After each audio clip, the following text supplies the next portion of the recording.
राज्य में प्रतिष्ठित नवीन पट्टनायक सरकार विजु जनता दल सरकार 24 वर्ष शासन करने जाऊँगी। ड्रप आउट नहवाई पिला मिड डे मिल व्यवस्था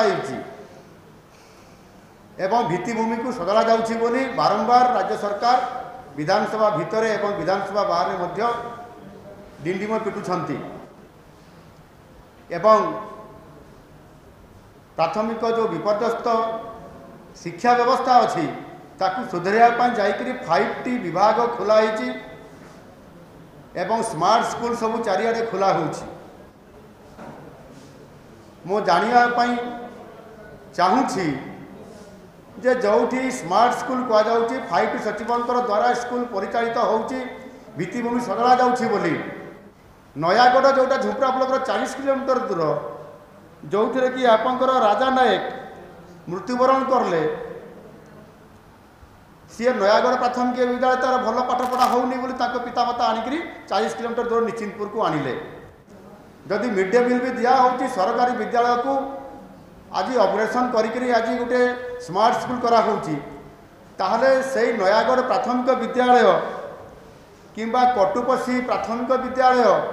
जोटा कि झुंपड़ा ब्लॉक अंडर अच्छी नयागढ़ में आपंकर 5टी स्कूल अच्छी से 5टी स्कूल निजे सरकार ताको उद्घाटन करिसंती मानव उद्घाटन करिसंती जो 5टी स्कूल रे आपंकर एक हांडीभंगा वाटरफॉल रो प्रवाहित जल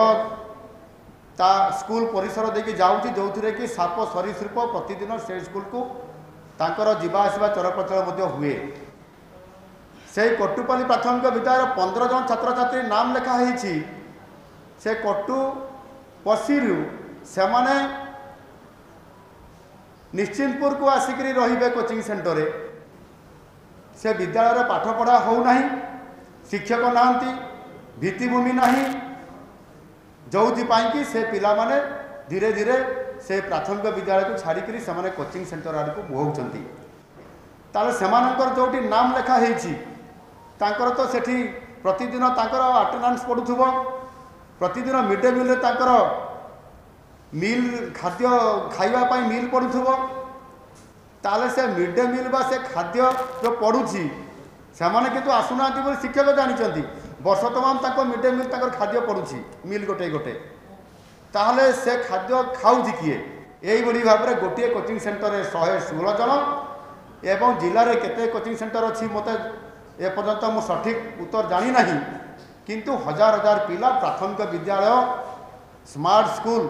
बा आपंकर 5टी स्कूल छाड़िकी से कोचिंग सेंटर को जाऊँच वर्ष तमाम से रही